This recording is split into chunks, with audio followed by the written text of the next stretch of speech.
3 years ago, I started learning about the toxins that they were putting in our beauty and skincare products, and I decided that I was going to slowly swap all the products in my house to non-toxic. I'm going to show you my full makeup routine that is completely non-toxic, doesn't have any endocrine disruptors or carcinogens in it. As I go along, I'm going to show you what I used to use because I think a lot of them are popular products that you may be using, and here's clean swaps for them. I used to use the Elta MD tinted sunscreen, but I no longer use it because it has ingredients like PEGs and phenoxyethanol, which can be contaminated with 1,4-dioxane, a carcinogen. Now I use the Dime tinted sunscreen. It's SPF 30, and I'm telling you guys, this is my favorite skin makeup product. It has the perfect amount of tint for a light coverage, but it's also just so glowy. It doesn't smell like sunscreen. It goes on really nicely. It's perfect for the no makeup days, or to put it on first in your full routine and build upon it. I have oily, acne prone skin, and this is not too oily for me. It doesn't break me out. It's the perfect glowy light coverage base. I used to use and love the It Cosmetics CC cream, but they use chemical sunscreen ingredients, which all can be carcinogenic. Instead, now I use the Kosas BB cream, and I really love it, and I've been mixing it with the Dime tinted sunscreen, and it's the perfect combo. I'd say that this is medium coverage. It blends really well. It feels really light and good on the skin, but it covers up all the imperfections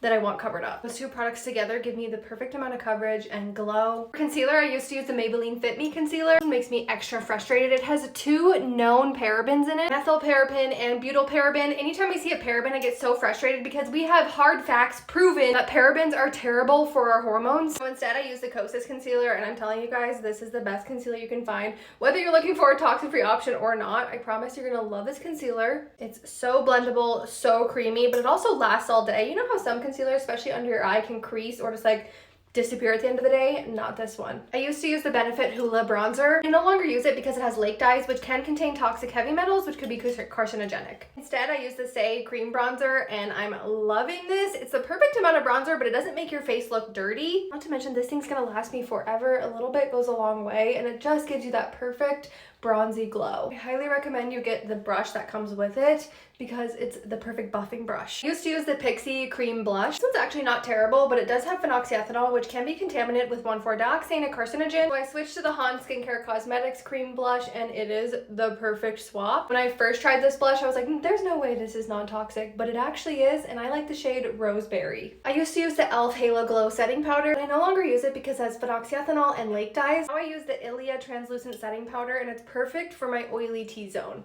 I used to use the Anastasia Brow Wiz pencil. Another one that's not absolutely terrible, but it does have the phenoxyethanol. Instead, now I use the Kosas brow pencil, and it is so similar to the Anastasia brow pencil, but it doesn't have any phenoxyethanol, so that's a win. Can't forget my favorite Dime clear eyebrow gel to keep them in place all day long. I used to use and love the Maybelline Lash Sensational mascara. This is probably one of the worst ones we're gonna see today. It has 2 different parabens, methylparaben and a propylparaben. It also has talc, which is so frustrating because we have proven again and again that talc is terrible for us and could be a possible carcinogen, but also mess with your hormones. This is a major no. So instead, I use the Dime Beauty mascara, and I'm telling you guys, this is the best mascara you will ever try. It lasts all freaking day. It gives good length and volume. It even swam in this mascara, and it didn't budge at all. They don't call it a waterproof mascara, but it might as well be. You don't have to have toxic beauty products to have a good makeup routine, and I make it less overwhelming for you to switch toxins out of your life. So make sure to follow along because we're not messing with our hormones anymore, ladies.